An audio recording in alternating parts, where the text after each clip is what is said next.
Hello दोस्तों, चलिए मैं आपको एक बहुत सुंदर गाड़ी दिखाता हूँ जो फिल्मों में यूज़ करते हैं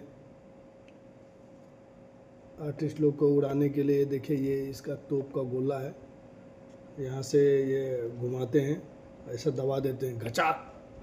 और ये देखिए इनका स्टैंड है। और ये देखिए ऐसा चलता है ना, तो अपने हिसाब से ये आगे पीछे होता है। देखिए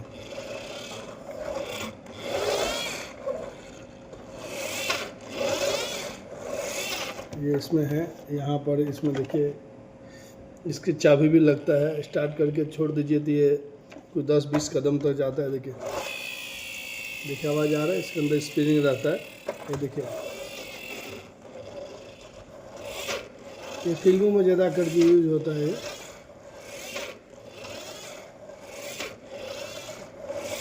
इधर घुमा के ऐसा